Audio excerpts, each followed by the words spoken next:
Hello friends, कैसे हो आप लोग। तो चलिए अब बात करते हैं कि कई सारे बच्चे का डाउट रहता है कि यार फर्स्ट ईयर तो कंप्लीट कर लिया है। फर्स्ट ईयर का उनका रिजल्ट अवेटेड रहता है, लेकिन उनकी क्लासेस स्टार्ट हो जाती हैं और अब उनकी पोस्टिंग्स का रोस्टर आ जाता है। अब हमें क्या करना है, कैसे पोस्टिंग्स को अटेंड करना है, क्या चीज़ों का हमें ध्यान रखना है, कौन सी बुक्स खरीदनी है और क्या चीज़ें हैं जिनमें हमें हॉस्पिटल जाकर के, क्लिनिक्स पे जाकर के ध्यान देना है। ठीक है, हमें अटेंड करना भी है कि नहीं करना है। इन सारे सवालों के जवाब आज इस वीडियो में आप सबको मिल जाएंगे। 5 साल का एक्सपीरियंस है मेरे पास और इंटर्नशिप में भी हम चल ही रहा है अभी जो क्लिनिकल एक्सपीरियंस है। पोस्टिंग्स, एक चीज़ हमारे कॉलेज में अच्छी हुई कि हम लोगों ने सबने क्लिनिकल पोस्टिंग सबने अटेंड करी थी, है ना। सेकेंड ईयर से हम लोग स्टार्ट हो गए थे, तो उस बेसिस पे थोड़े से हम चीज़ों को बताएंगे, क्या करना है क्या नहीं करना है, किन चीज़ों का हमें ध्यान रखना है पोस्टिंग्स अटेंड करते समय, करना है कि नहीं करना। वो सब चीज़ें हम थोड़ा सा ओरिजिनल, जितना से ज़्यादा ओरिजिनल मैं रख सकता हूँ वो मैं रखूंगा। फालतू की नकली ज्ञान नहीं देंगे। चलो स्टार्ट करते हैं। सबसे पहले तो ये जो सब्जेक्ट्स मैंने स्क्रीन पर आप लोगों के आए हैं, यही हैं हमारे पोस्टिंग्स के जो सब्जेक्ट हैं। ठीक है, इसमें just a minute. General medicine रहता है, जनरल सर्जरी रहता है, ऑब्स गायनी रहता है, ऑप्थेल्मोलॉजी रहता है, ईएनटी, पीडियाट्रिक्स और ऑर्थोपेडिक्स। कुछ सब्जेक्ट्स की 1 महीने की पोस्टिंग्स रहती हैं, कुछ की 15 दिन रहता है। ठीक है, यहाँ पे चले जाओ तो community medicine, respiratory medicine, psychiatry, dermatology और रेडियो डायग्नोसिस के भी हमें पोस्टिंग्स अटेंड करने पड़ते हैं। तो ये वाला जो कॉलम है, इनके लिए हमें बुक्स की जरूरत पड़ेगी। ठीक है, बस वो मैं बोलना चाह रहा हूँ, इसीलिए डिवाइड करा है। इनके लिए बुक्स आप अलग से खरीदने की जरूरत नहीं है, टेक्स्ट बुक से ही काम चल जाएगा। जनरल मेडिसिन की बुक से आपको पल्व रेस्पिरेटरी मेडिसिन में भी हेल्प हो जाएगी। ठीक है, साइकेट्री में भी ये थोड़ा सा अंतर रहता है, तो वो जब पोस्टिंग में जाओगे, एसआर या जो प्रोफेसर हैं उन लोगों से बातचीत करेंगे तो वो आपको बता देंगे कैसा कैसा चेंजेस है। डर्मेटोलॉजी में भी उतना ज्यादा इंपॉर्टेंस यहाँ पे नहीं रहता है। ठीक है, रेडियो डायग्नोसिस में भी बुक्स आपको एज सच नहीं खरीदना है। ठीक है, ये जो सब्जेक्ट है इनमें से कौन सी बुक्स खरीदनी है, कब खरीदना है, ये भी बताएंगे कि हो सकती है, क्योंकि अभी आप सेकंड ईयर में जस्ट आए हो तो क्या सारी किताबें खरीदना जरूरी है। क्योंकि आने वाले टाइम में आप जब जब तक आप फोर्थ ईयर में आओगे, तो जैसे पीडियाट्रिक्स है, फाइनल ईयर हो जाएगा आपका। फाइनल ईयर में पीडियाट्रिक सब्जेक्ट आएगा, जब वहाँ आपकी बुक्स की जरूरत पड़ेगी। तो वहां पे क्या हमें अभी से खरीद लेनी है, क्योंकि 3 साल बाद तो एडिशन चेंज हो जाता है और यहाँ पे बहुत इंपॉर्टेंस रहता है एडिशन का, कि बुक्स हमें पुरानी नहीं, लेटेस्ट बुक्स हमें खरीदने पर सभी लोग जोर करते हैं। ठीक है, तो देखते हैं क्या करेंगे। सबसे पहले तो रिक्वायरमेंट्स क्या क्या है यहाँ पे, है ना। और ये शायद फोटो मैंने गलती से ये वाली स्लाइड पे आ गया है। ठीक है, तो रिक्वायरमेंट सबसे पहले तो क्या है, एप्रोन के बारे में बात करना है। एप्रोन होना ही चाहिए। एप्रोन नहीं पहनोगे, सबसे जूनियर हो, सेकंड फर्स्ट एंट्री करे हो, भगा दिए जाओगे। इंटर्न्स डांट देंगे, सीनियर्स डांट देंगे तुम्हारे, जेआर तो डांटेंगे ही डांटेंगे। ठीक है, फेस मास्क होना चाहिए चेहरे पे, कहीं भी जा रहे हो तो आप एक्सपोजर होगा आपका बीमारी से, मरीज से होगा, पेशेंट से होगा, तो हमें फेस मास्क रखना है। पल्मोनरी मेडिसिन में जा रहे हो तो बिना फेस मास्क के ना जाएं, बहुत अच्छा होगा। मेडिसिन वार्ड में भी नहीं जाना है, सर्जरी वार्ड में, वो तो सब जगह ध्यान रखना है, इंपॉर्टेंट है, क्योंकि कहीं ना कहीं खांसी जुकाम सबको हो रहा होगा। हैंड सैनिटाइजर, ये बहुत इंपॉर्टेंट चीज है। पीडियाट्रिक्स में तो हर जगह इंपॉर्टेंट है, स्पेशल रोल आ जाएगा पीडियाट्रिक्स में, न्यू बॉर्न वार्ड जो रहेगा, न्यू बॉर्न बेबी का एग्जामिनेशन जब आप करोगे तो सैनिटाइजर की बहुत जरूरत होती है। यहाँ पे नहीं होगा तो डांट पिटती है बहुत ज्यादा, मुझे पड़ी है डांट, एक्चुअल एक्सपीरियंस बता रहा हूँ, सच में पड़ी है, बहुत गंदी डांट पिटी है। ठीक है, स्टेथोस्कोप रखनी है, टॉर्च रखनी है। स्टेथोस्कोप ये नहीं कि तुमने लिटमैन का स्टेथो ले लिया, पहली बार पोस्टिंग जा रहे हो, कोई भी सबसे सिंपल 250, 300, 500 रुपए में स्टेथोस्कोप आ जाएगा। कोई जरूरत नहीं है 2-2 हजार रुपए खर्च करने का। एक किस्सा हम तो तुम्हें सुनाते हैं। एक किस्सा हम तुम्हें सुनाते हैं कि हमारे सर ने पूछा था, सॉरी, हमारे सर ने पूछा था कि ये जो स्टेथोस्कोप है, ये जो स्टेथोस्कोप है, इसका सबसे इम्पोर्टेंट पार्ट क्या है। यहाँ से आपकी जो, ठीक है, इस स्टेथोस्कोप का सबसे इम्पोर्टेंट पार्ट क्या है। तो किसी ने बोला है कि सर डायफ्राम होता है, किसी ने बोला सर ये पाइप अगर अच्छी होगी तो कंडक्शन अच्छा होगा तो अच्छा जाएगा, सर ये वाला पाइप एल्यूमिनियम की जगह स्टील का बना होगा या स्टील की जगह एल्यूमिनियम का बना होगा तो अच्छा होगा, ईयरबड्स अच्छे होने चाहिए, सर ये अच्छे। हमारे सर ने, एचओडी सर ने बोला, मेडिसिन के एचओडी सर ने बोला कि जी नहीं, आपके आंसर सभी के गलत हैं, इसके अंदर सबसे इम्पोर्टेंट चीज क्या है पता है? ये जो ब्रेन होता है ना, ये स्टेथोस्कोप का सबसे इम्पोर्टेंट पार्ट होता है। ठीक है, तो ये ब्रेन ब्रेन बना दिया, तो ब्रेन स्टेथोस्कोप का सबसे इम्पोर्टेंट पार्ट होता है, जो दोनों के ईयर पीसेस के बीच में होता है। तो ध्यान रखना, स्टेथोस्कोप जरूरी नहीं पैसा ज्यादा हो, आपकी नॉलेज अच्छी होनी चाहिए। ठीक है, टॉर्च रखनी है, टॉर्च अच्छी सी रख लेना, जिसमें सेल आप रेगुलरली बदलने पड़ेंगे क्योंकि बहुत सारा यूज होगा। इंच टेप को खरीदना ही, अच्छा वाला इंच टेप खरीदना जिसमें कैलिब्रेशंस बहुत अच्छे हों, है ना, अच्छे टेप खरीदना, मिल जाएगा। ट्यूनिंग फॉर्क जहां तक है 512 हर्ट्ज का हम खरीदते हैं, हॉस्पिटल्स में चलता है, आपके हॉस्पिटल के हिसाब से आप देखना कैसे गाइडलाइंस आपको मिले। नी हैमर की अगर हम बात करें तो नी हैमर आपको खरीदना, नी हैमर पता है कैसा होता है, बता देंगे अभी। और एक नोटबुक डायरी होनी चाहिए छोटी सी, जिसको आप अपने एप्रेन की जेब में रखो, और कुछ भी सर नोट करें, इंपॉर्टेंट बोलें, कुछ भी बातचीत हो तो हमें पता रहे। ठीक है, ये फोटो मैंने, और ये फोटो का क्या मतलब है, शायद गलती से डाल दिया, जी नहीं, ये गलती से नहीं डला है। आखिरी चीज जो यहाँ पर मैं लिख रहा वाला था वो थी, इस फोटो में क्या दिख रहा है, इस फोटो में समझ में आ रहा है इस बंदे के पास कॉमन सेंस नहीं है। ठीक है, तो क्लिनिकल पोस्टिंग में सबसे इंपॉर्टेंट कॉमन सेंस होता है, वो हमें सबको ध्यान में रखना है, कॉमन सेंस होना चाहिए। ठीक है, अगर आपके डॉक्टर साहब या जो प्रोफेसर हैं या इंटर्न है, आप तो सबसे जूनियर मोस्ट हो गए, इंटर्न भी रहते हैं, तो सब लोग कभी कभी पकड़ लेते हैं, भाई बताओ, तो सबसे कॉमन चीजें सबसे पहले बतानी है ना, और जो रेयर चीजें हैं वो सबसे बाद में बतानी है, भले ही आपको इसके बारे में डिटेल पता, क्योंकि जो बोलोगे, ठीक है, वो अब जैसे उन्होंने पूछा कि कुछ भी रीजन है कि उसका सबसे कॉमनेस्ट क्या कॉज क्या होगा, तो आपको फीवर के बारे में पूछा है, तो सबसे कॉमनेस्ट कॉज अगर मैं विदिशा की बात करूं, तो मलेरिया आता है सबसे पहले, वायरल फीवर आते हैं, टाइफाइड आते हैं, तो यहाँ से कहानी शुरू होगी। तुमने सीले पैल एब्स्टीन फीवर पे नॉन हॉजकिंस लिम्फोमा का रीजन बोल दिया तो गड़बड़ हो जाएगी। ठीक है, तो ये सब नहीं करना है, कॉमन सेंस भी हमें ध्यान रखना है, सबसे ऊपर वही लिख लो, उसके बाद ही वार्ड में घुसना। चीजें मैंने बता दी हैं, स्टेथोस्कोप हो गया, मास्क हो गया, सर्जिकल मास्क का इंपॉर्टेंट है, कपड़े का मास्क नहीं रखना है, सर्जिकल मास्क रखना, और रोज डिस्कार्ड करना वार्ड से निकलने के बाद, ये नहीं कि 2 बार उसे यूज कर रहे हैं। ठीक है, स्टेथोस्कोप हो गया, कोई भी सस्ता सा अच्छा सा स्टेथोस्कोप ले लेना, हैंड सैनिटाइजर का यूज करना है, इंच टेप बता दिए, फाइबर ग्लास का लिखा है, यही ले लेना। फिर टॉर्च हो गई, फॉर्क हो गया, 512 का मैंने बता दिया था, और पूछ लेना थोड़ा सा अपने कॉलेज के हिसाब से, ये होता है नी हैमर। हैमर्स का के लिए, सॉरी, हैमर जो होगा वो तुम्हारे रिफ्लेक्सेस चेक करने के लिए होगा। 5 साल जब मेहनत करोगे ना, 4 साल, तब जाके फाइनल ईयर में पेपर में कर पाओगे। ठीक है, रिफ्लेक्सेस अभी से फर्स्ट ईयर में तो तुम्हें बताया गया होगा कैसे करना है, मेथड ही पता होगी, अभी वहां करके देखोगे, 10 बार करेंगे, 100 बार करेंगे, तब जाके आता है 1-2 बार, तो वो चीज ध्यान रखना। अब बुक्स के बारे में ध्यान ले लो, बुक्स कौन कौन सी खरीदनी है, क्या क्या खरीदनी है और कब खरीदनी है ना, सेकंड ईयर में अपन आ गए हैं, यही मान लो, क्योंकि क्लासेस वगैरह सब स्टार्ट हो चुकी होगी। ठीक है, बेसिक ज्ञान बता दे रहे हैं कि आप, कई बार बच्चे बोलते हैं कि यार सर बुकेश जो हमारा जो मतलब ये है कि जो नोट्स हैं, बहुत सारी कोचिंग्स के नोट्स और लेक्चर्स चल रहे हैं, तो मैं यही कहूंगा कि भाई लाइव एक्सपीरियंस, अगर आपको 45 मिनट का या 1 घंटे का भी लेक्चर है, बच्चे मिस करते हैं, उसमें वो टीचर है जो वो बता रहा है, उसके एक्सपीरियंस में से वो 15 मिनट या 5 से 15 मिनट तक, डिपेंड करता है टीचर पे, वो अपनी कुछ कहानियां सुनाता है। ठीक है, वो कुछ कहानियां सिखाता है, उन कहानियों में से कुछ चीज अगर अपन को मिल गई ना, तो वो बहुत इंपॉर्टेंट होगी, ध्यान रखना। वो तुम्हारी जितनी भी तुम 2 घंटे तक भी बुक पढ़ लोगे ना अकेले बैठ करके, उससे ज्यादा, कहीं ज्यादा चीज उन छोटी छोटी कहानियों में तुम्हें मिल जाएगी। तो इंपॉर्टेंट है, सेम चीज होगा हमारे पोस्टिंग्स के अंदर। पोस्टिंग्स में आप गए, आपके 9 से 12 की टाइम की पोस्टिंग लगी, 9 से 12 की पोस्टिंग में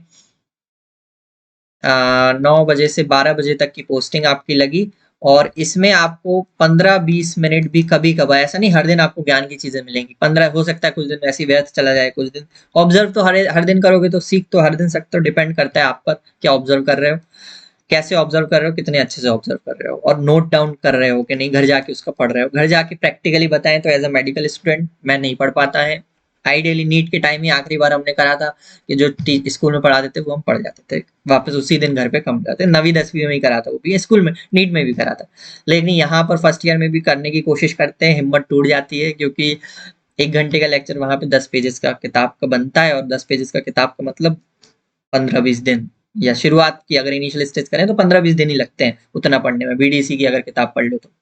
ठीक है, तो वो चीज़ हम नहीं कर पाए, लेकिन फिर भी अब मोबाइल आ गया है तो कोशिश करना छोटा-छोटा जो भी पढ़ाया जाए थोड़ा-सा हम उसे देख लें या डिस्कस कर लें। सबसे इम्पोर्टेंट चीज़ एक चीज़ निकल के आती है वो डिस्कशन। डिस्कशन थोड़ा बहुत भी कर लिया ना आपने ग्रुप के साथ तो मज़ा आ जाएगी। ठीक है, बाकी ऑब्जर्व कर लो, लिखते जाओ, एक कॉपी बनाओ इंटर्नशिप की, पोस्टिंग्स की जिसमें आप लिखते जाओ डेली क्या-क्या पढ़ाया जाए। कभी ना कभी टाइम मिलेगा देखने का, भले ही उस दिन ना देख पाए, मैं तो नहीं देख पाता था, क्लियर कट बता रहे हैं। ठीक है, लेकिन वो फायदा करेगा जब वो लिख भी लोगे ना उस दिन, काम आएगी। चलो बकवास बंद, आगे बढ़ते हैं। अब एक-एक करके बुक्स लेना है। मैं जनरल मेडिसिन की अगर मैं बोलूँगा पहली किताब जो कौन-सी तुम्हें क्लिनिकल पोस्टिंग में लेनी चाहिए, फर्स्ट बेस्ट बुक, खैर अब जिसकी मेडिसिन की पोस्टिंग नहीं आई वो भी ये ले सकता है। ठीक है, बेस्ट बुक यही है। एज अ डॉक्टर तुम बनने जा रहे हो, जरूरी नहीं है कि सिर्फ मेडिसिन का ही बने। जब तक एमबीबीएस चलेगी आपको बहुत सारी चीजें पूछेंगे, बहुत बेसिक चीजें पूछेंगे, कुछ चीजें ऐसी होंगी, कुछ जनरल चीजें होती हैं जो सारे डिपार्टमेंट में काम आती हैं, हर सब्जेक्ट में काम आती है। वो जनरल चीजें तुम्हें इस किताब में मिल जाएंगी। कोई स्पॉन्सर्ड ये वीडियो नहीं है। जो बेस्ट था वो हमने बता दिया। कई सारी किताबें हमने खरीदी, बहुत पैसे खर्च करके खरीदी। जो नहीं खरीदी आखिरी तक वो ये किताब है। ठीक है, लेकिन पढ़ा आखिरी में इससे, तो कैसे भी पढ़ा, फोटोकॉपी से करा, फोटोकॉपी करवाई थी, पीडीएफ से पढ़ा, लेकिन इंपॉर्टेंट है ये किताब। क्या है इस किताब में? इस किताब में जितनी डिटेल में दिया जा सकता है, जितनी डिटेल में तुम पढ़ सकते हो उतनी डिटेल में चीजें दी गई हैं। और बहुत इंपॉर्टेंट, चाहे वो पहला के बारे में जो जनरल एग्जामिनेशन हो, चाहे वो सिस्टम एग्जामिनेशन हो, टीचर इससे बाहर नहीं पूछ सकता पूरे फाइनल ईयर तक। और जो अच्छा टीचर होता है वाइवा लेने वाला, वो इससे किताब से पूछता है और इसके आंसर्स वो चाहता है। ठीक है, तो ये किताब मेडिसिन के अंदर आप खरीद लेना। हिस्ट्री टेकिंग बहुत प्यारे तरीके से बताया गया है, सारा जनरल एग्जामिनेशन बहुत प्यारे तरीके से बताया गया है। आने वाले टाइम में अगर आप इस चैनल से जुड़े रहे तो आपको चीजें मिलेंगी जो मुझे इंपॉर्टेंट लगेगा इस किताब में से, वो मैं पढ़ा दूंगा। ठीक है, बहुत प्यारी किताब है, बहुत अच्छी किताब है मेडिसिन के लिए। इसके अलावा मत सोचना, आप सोच रहे हो कि सर हचिंगसन का सोच लें हम, हचिंगसन और स्टैंडर्ड किताब हो गया, आप सोच रहे हो पीजे मेहता का सोच लें, बुराई नहीं कर रहे हैं, लेकिन ये ज्यादा अच्छी किताब है। ठीक है, इनका कभी और कहीं पर यूज हो सकता है, लेकिन the best book you should buy is बलूर की जो क्लिनिकल मेडिसिन की किताब आती है। फोटोकॉपी मत लेना, कलर्ड किताब ले लेना, बहुत फायदा करेगा। ठीक है, चलो आगे बढ़े।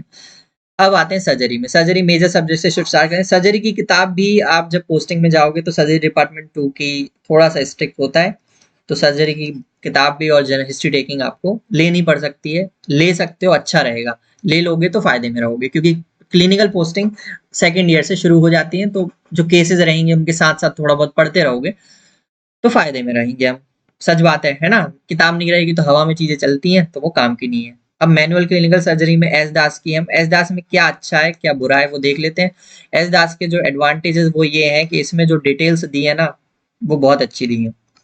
ठीक है, कंटेंट इसका अच्छा है, चाहे वो डिफरेंशियल डायग्नोसिस का हो, पीछे डिफरेंशियल डायग्नोसिस दिए लगातार लाइन से, है ना, और उनके बारे में थोड़ा डिटेल दिया। पहले एग्जामिनेशन फॉर एग्जांपल स्वेलिंग का इन्होंने एग्जामिनेशन बताया, क्या क्या पॉइंट्स हमें देखने हैं, ये वो करके, और फिर स्वेलिंग की डिफरेंशियल डी बताई है कि 1 होगा, 2 होगा, 3 होगा, 4 होगा, 5, ये इंपॉर्टेंट रहता है, हमें पहुंचना डिफरेंशियल डायग्नोसिस तक ही है।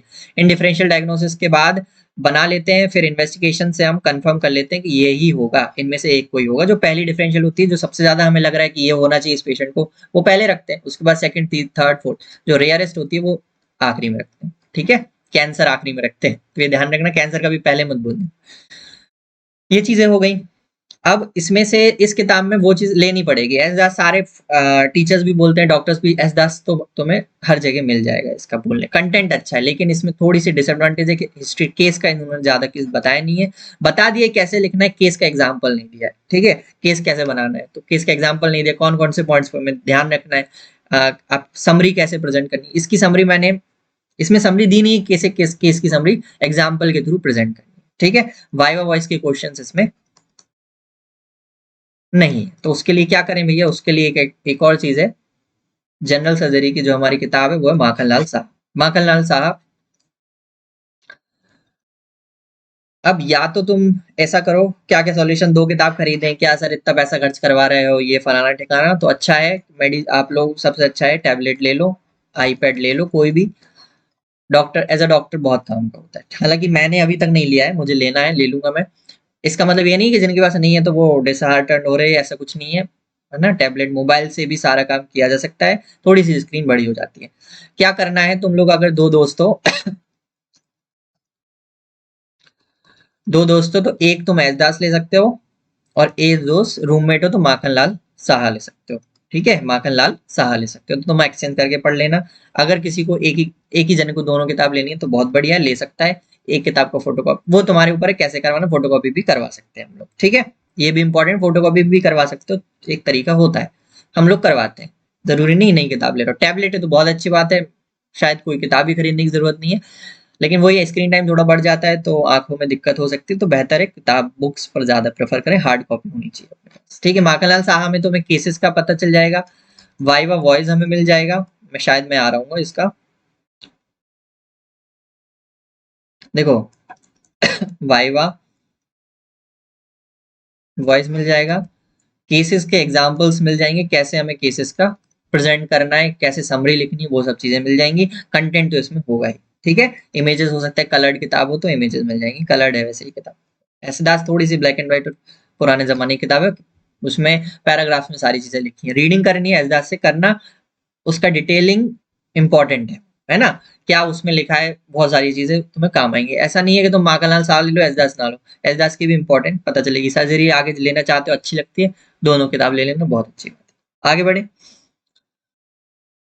ऑब्स्टेट्रिक एंड गायनेकोलॉजी में एज अ मेल, लड़कों की तरह अगर मैं एज अ लड़का जो हूँ, कई सारे हॉस्पिटल्स में होता है ऐसा, देखूं तो लड़के थोड़े से पीछे हो जाते हैं पोस्टिंग्स के टाइम में। तो मैं भी हुआ था इनिशियली कि भाई ऐसा ऐसा है, और उसमें हम हल्के से पीछे हो जाए कि अब लड़के ही काम करें। इनिशियल डर भी लगता है क्योंकि अपन को कुछ चीजें पता नहीं होती, कैसे पूछेंगे, फिर अगर उसने कुछ पूछ लिया तो तरीके होते हैं उसके भी। ठीक है, तो वो हमें पता नहीं रहता, तो थोड़े से पीछा रहना है। लेकिन आप एक पार्टनर रखो अपने साथ, फीमेल पार्टनर रखो, और उसके साथ एग्जामिनेशन और हिस्ट्री वगैरह लिया करो, तो बहुत आसानी से काम हो जाएगा। सीखना पड़ेगा, सीखना आता है कि कैसे हम फीमेल पेशेंट से भी चीजें पूछ पाए, जो हमें जिसमें शुरुआत में हमें हिचक होती है, पूछ सकते हो आप। अभी इंटर्नशिप हमारी ऑप्स गाइनी में ही चल रही है, तो वहाँ मैं पूछ लेता हूँ बहुत अच्छे से, मुझे ज्यादा दिक्कत नहीं आती। ठीक है, हाँ, एग्जामिनेशन कर रहे हो किसी का भी, तो आपके साथ अगर फीमेल का एग्जामिनेशन कर रहे हो तो फीमेल अटेंडेंट होना चाहिए, कंपलसरी है। बिना फीमेल अटेंडेंट के, नर्स हो गई, उसके कोई घर के लोग हो गए, फीमेल होनी चाहिए, वो आपके साथ होनी चाहिए। ठीक है, चलो, तो ऑब्स गाइनी में जो बुक है वो हमें यूज करना है इसे दोषी, दोषी किताब है, अच्छी किताब है, इसको आप यूज कर सकते हो। एक और बुक आती है वो दत्ता, दत्ता की भी दत्ता की भी हमारे पास ऑब्स गाइनी की प्रैक्टिकल बुक आती है, तो वो भी हम ले सकते हैं। फोटो में उसका नहीं ले पाया, वो भी आप ले सकते हो। डिपेंड करता है आपके कॉलेज में कौन से ले रहे हैं और आपको कौन सी अच्छी लग रही है। पीडीएफ देख लो, पढ़ के देख लो, जौन सी इन दोनों में अच्छी लगी ले सकते हो। दोषी के अंदर इंस्ट्रूमेंट्स बहुत प्यार से दिए गए हैं, इंस्ट्रूमेंट्स अगर पढ़ना है तो दोषी से पढ़ना चाहिए, क्योंकि उसमें सारी डिटेल से दिया हुआ है, मैंने इससे पढ़े थे। दत्ता की प्रैक्टिकल की किताब में कुछ केसेस हैं, ऑप्स गाइनी में कुछ केसेस हैं। देखो, ऑप्स गाइनी में केसेस लिखना पड़ेगा, पीएनसी केस, और एक आएगा गायनी का केस। ठीक है, पोस्टनेंटल केयर का हो सकता है एएनसी या पीएनसी केस आएगा तुम्हारा ऑप्स में, और गायनी में आएगा कोई भी गायनी केस, फाइब्रॉइड, यूटेरस। ये हालांकि सेकेंड ईयर के लिए तुम्हारे लिए काम का नहीं है, पोस्टिंग फाइनल ईयर में है। लेकिन अगर बुक लेना चाहो, और इसको बुक लेने के लिए आप पीडीएफ का भी यूज कर सकते हो जब तक आपकी पोस्टिंग चल रही है, सेकंड थर्ड ईयर तक। फाइनल ईयर में आप इसकी बुक परचेज करो, बुक होनी चाहिए। इससे पहले तक की किताब आप खरीद सकते हो अभी ही सेकंड ईयर में भी, लेकिन जो ऑप्स गाइड नहीं है उसकी आप पीडीएफ रख सकते हो, या फिर जरूरी नहीं है बुक मोबाइल से पढ़ा लेना। ठीक है, अलग से किताब लेने की अभी फिलहाल जरूरत नहीं है, जब लेटेस्ट एडिशन आए, जब आप फाइनल ईयर में पहुंचो तब आप ले लेना। ठीक है, ऑप्थेल्मोलॉजी में भी, ऑप्थेल्मोलॉजी में पोस्टिंग लगेगी, लेकिन प्रैक्टिकल बुक अलग से किसी को ही नहीं लेना है, चाहे आप फाइनल ईयर के हो चाहे थर्ड ईयर के हो, नहीं लेना है। क्यों? क्योंकि जो खुराने की नई किताब है, खुराने की पुरानी किताब भी जो टेक्स्ट बुक है, उसमें ही आपको क्लिनिकल ऑप्थेल्मोलॉजी करके पीछे का सेक्शन दिया हुआ है। ये क्लिनिकल स्किल्स की वीडियो तो यहाँ लिखा है, क्लिनिकल ऑप्थेल्मोलॉजी भी दिया हुआ है। ये है complementary log book plus practical manual भी इसमें मिल गई है। ठीक है, तो मिलेगी क्लिनिकल एक लॉग बुक एक और प्रैक्टिकल मैनुअल। इसके खुराने के साथ में एक छोटी सी किताब भी है, पतली किताब भी आती है छोटी खुराना पढ़ने के लिए, हालांकि उसको पढ़ना ही पढ़ना चाहिए। बाकी टेक्स्ट बुक में पीछे की तरफ जब आओगे तो एक सेक्शन है क्लिनिकल ऑप्थेल्मोलॉजी का, उसमें आपको मिल जाएगी। ज्यादा लंबा नहीं करेंगे वीडियो, उसमें भी जब आप थर्ड ईयर में आओ ऑप्थल की किताब परचेज करो, टेक्स्ट बुक, तभी आपका यूज करना है। अभी सेकंड ईयर में वहां पर आई थिंक बस सीखना, ऑब्जर्व करना, चीजें समझना, जो जो टीचर बोल रहा है वो देख, ठीक है। सीनियर से ले सकते हो किताब। सिमिलरली ईएनटी में भी आपको एक ही किताब सजेस्ट, अच्छी किताब है विकास सिन्हा, इसमें सारी चीजें मिल जाएंगी, लगभग सारी चीजें बहुत अच्छे से दिया हुआ है, चाहे वो इंस्ट्रूमेंट हो चाहे वो केसेस हो, मिल जाएगा। ये भी आपको अपने थर्ड ईयर में खरीदना है और अभी जाके खरीदने की जरूरत नहीं है, लेटेस्ट एडिशन खरीद लेना, इसकी पीडीएफ रख लेना अपने पास, या फोटो, अभी नहीं, अभी बुक खरीदने की जरूरत नहीं है, अभी बस अपने मोबाइल में अगर टीचर बोले तो रखना साथ में, ठीक है। पढ़ने के लिए बता दिया, खरीदने के लिए ये किताब है, थर्ड ईयर में खरीद लेना, ठीक है। पीडियाट्रिक्स, पीडियाट्रिक्स में भी डिपेंड करता है डिपार्टमेंट आपका कैसा है। मेहरबान सिंह, अब मेहरबान सिंह में थोड़ा सा इसके लैंग्वेज को लेकर के मुझे ही कठिन लगी थी, ज्यादा झूठ नहीं बोलेंगे हम, और हमने 2-3 टीचर से भी पूछा, जो सरल किताब थी उसके बारे में भी पूछा, लेकिन सबने बोला सरल किताब में गलतियां हैं, ये थोड़ी सी कठिन किताब है। लेकिन थोड़ा और मैंने अपने कलीग से भी पूछा था, पंजाब में भी पूछा था, तो सबने मेहरबान सिंह ही बताया। एचओडी मैम से भी पूछा था तो उन्होंने भी मेहरबान सिंह बताया, तो वही हमको यूज करना है। दिक्कत इस किताब का ड्रॉबैक ये है कि इसमें ना तो न्यूबॉर्न एग्जामिनेशन अच्छे से दिया हुआ है, और ना ही जो एक पीडियाट्रिक का केस है वो कैसे लेना है, कौन कौन सा फॉर्मेट है, वो थोड़ा सा हम अच्छे से और अच्छे से, जो भी जितना भी दिया है उससे और अच्छे से देख सकते हैं, ठीक है। केस डिस्कशन, पीडिया का केस जो बच्चा है 7-8 साल का बच्चा है उसको, और न्यूबॉर्न एग्जामिनेशन मतलब न्यूबॉर्न का एग्जामिनेशन, तो वो मैं अलग से एक वीडियो बनाऊंगा पीडियाट्रिक्स की, तो हम उसमें से सीखेंगे, ठीक है, वो अलग से बताएंगे, बहुत प्यारे तरीके से मैं बता दूंगा, ठीक है। वही लिखना है, पेपर में छाप के आ जाना, नंबर बहुत अच्छे मिलेंगे। पीडियाट्रिक्स की भी किताब आपको जब आपकी पोस्टिंग स्टार्ट हो फाइनल ईयर में, तब डिपेंड करता है डिपार्टमेंट, अगर थोड़ा सा स्ट्रिक्ट डिपार्टमेंट है, एक्टिव डिपार्टमेंट है, तो पीडियाट्रिक्स में किताब लेनी पड़ सकती है, ठीक है। पीडीएफ रखना अपने साथ में, फाइनल ईयर में किताब खरीद लेना, ठीक है। अब क्या करना है, कई बार अब सीनियर्स आपके क्या ज्ञान देते हैं हमें, मतलब हमारे तो नया कॉलेज था तो ज्यादा सीनियर्स ने ज्ञान नहीं दे पाए हमें, इसका फायदा हुआ कि हम पोस्टिंग्स जाते रहे, एक नए बच्चे की तरह हमने सारी चीजें करी, एक्टिवली सब जगह पार्टिसिपेट करा। तो चाहे भले ही सीनियर्स बोले कि पोस्टिंग में कुछ नहीं रखा है, लेकिन मैं बोलूंगा पोस्टिंग्स में सब कुछ रखा है, ठीक है। कुछ चीजें हैं जो आज भी इमेजेस हैं, आपको एक एग्जांपल बता दूंगा। फॉर्नियस गैंग्रीन होता है सर्जरी में, एक बता ही देता हूँ, फॉर्नियस गैंग्रीन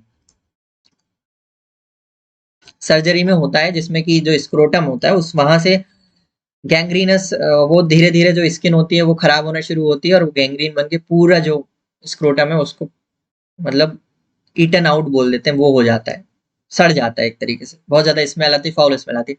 हमने उसका जो है फर्स्ट ईयर की पोस्टिंग में, सेकंड ईयर की पोस्टिंग में मैंने सर्जरी डिपार्टमेंट में जब लगी थी, तब हमने उसको देखा था, वो केस इतने साल, 4 साल 5 साल पुराना केस था, ठीक है। वो देखा मैंने, उसकी ड्रेसिंग देखी थी, उसका डिब्राइवमेंट करते हैं, उसका जो ट्रीटमेंट ऑफ चॉइस होता है वो क्या होता है, डिब्राइवमेंट। अभी कुछ चीजें याद लिख लो, डिब्राइवमेंट, ठीक है। डिब्राइवमेंट मतलब निकाल देना, जो डिग्रेडेड जो स्किन्स हैं, जो भी मसल्स हैं, जो भी टिश्यू है जो सड़ गया है, उसको हम निकाल देते हैं और ड्रेसिंग कर देते हैं, ठीक है, एंटीबायोटिक्स देते हैं। तो ये जो डिब्राइवमेंट था ये हमने देखा था उसका। फाइनल ईयर में वो छोड़ दो, कुछ उसके बीच कोई फॉरनियर्स गैंग्रीन का जाना पहचाना कुछ भी नहीं आया। फाइनल ईयर में मेरे जो शॉर्ट केस था, फाइनल ईयर की बात हो रही, फाइनल वाला जिसमें एक्सटर्नल लगाते हैं, उस वाले शॉर्ट केस में मेरे को फॉरनियर्स गैंग्रीन ही मिला था। जो इमेज बनी थी वो कहाँ की थी, फर्स्ट ईयर की बनी थी, मैं अच्छे से बता पाया, टीचर ने अच्छे से गुड बोला, बहुत अच्छा हुआ चीज। तो समझ लो, जो फोटोज तुम थोड़े बहुत पेशेंट की कंसल्ट से फोटोज खींचोगे, जो देखोगे, लाइव एक्सपीरियंस जो होता है, वो तुम्हें किसी भी किताब में नहीं मिलेगा, किसी भी सीनियर से सुन के नहीं मिलेगा। जब वहां जाके बेड के सामने खड़े होगे, कुछ चीजें हो सकता है एचओडी भी बहुत सारी चीजें ऐसे नहीं पढ़ाते, लेकिन एचओडी अगर वार्ड के सामने पीछे पीछे तुम घूम रहे हो उनके, है ना, घूम रहे हो पीछे पीछे, वो 10 बेड में से एक बेड पे तुम्हें बता देगा कुछ 2-3 चीजें, और वो 2-3 चीजें इतनी इंपॉर्टेंट होंगी कि तुम क्या बताएं, वही तुम्हें बहुत मतलब खुश हो जाओगे, और वो हो सकता है किसी लोगों को मिली ना जो उसके साथ में घूमता ना हो। तो ये ध्यान रखना है, वार्ड में लाइव क्लिनिकल एक्सपीरियंसेस बहुत इंपॉर्टेंट होते हैं, ठीक है। बुकिश नॉलेज किसी भी कोचिंग के नोट्स देख रहे हो या लेक्चर्स पढ़ रहे हो, उससे कई ज्यादा इंपॉर्टेंट होगी, समझ गए। अब help you to get involve in the art of medicine, क्योंकि अब मेडिसिन की जो पढ़ाई है, तुम्हारी पढ़ाई है बहुत लंबी होती है, 5 साल की पढ़ाई है, मोटिवेटेड रहना है, तब उसमें जो मोटिवेशन है, क्यूरोसिटी है, वो तुम्हें क्लिनिकल पोस्टिंग में जाके मिलेगी। अब ज्ञान तो बहुत सारी चीजें हैं, और भी चीजें हैं कि तुम्हें ये पता चलेगा कि तुम्हारे दुख कितने कम है, ये हमें सेकेंड ईयर में पता चल गया था कि हमारी ज़िंदगी के जो रोते रहते हैं ना हम दुःख छोटी-छोटी बातों पे, इससे लड़ाई हो गई, उससे लड़ाई हो गई, ये हो गया, वो हो गया, फलाना हो गया, ठिकाना हो गया। वहाँ पे उस बंदे के हाथ नहीं होते, वो हमने वो केस देखा है जब एक फीमेल ब्रेस्ट कैंसर से लास्ट स्टेज था और she is about to die but वो लाइव थी और अपने बेड पे बैठी हुई थी। उसके हस्बैंड थे वो इंतज़ार कर रहे थे कि कब ये लेडी जो है वो खत्म होगी और हम इनको लेकर के जाएँगे। समझ रहे हो वो चीज़? कितना खतरनाक लेवल का जो तुम बोले जीवन का सत्य पता चलता है। वहाँ जाके पता चल गया था हमें, आँसू आ गए थे आँख में कि ऐसा भी हो और अपन छोटी-छोटी बात पे रोते रहते हैं या दुखी मनाते रहते हैं। चलो ठीक है, तो इम्पोर्टेंट है वो चीज़। व ये सब चीज़ें वार्ड में पता चलेंगी, पोस्टिंग में पता चलेंगी। ठीक है? थैंक्स फॉर वॉचिंग इतना सारा ज्ञान सुनने के लिए और वीडियो को पूरा देखने के लिए क्योंकि आखिरी में ही ज्ञान देते हैं और वो उसी को पता चलेगा जो वीडियो को पूरा देखेगा। चलिए, थैंक यू वेरी मच।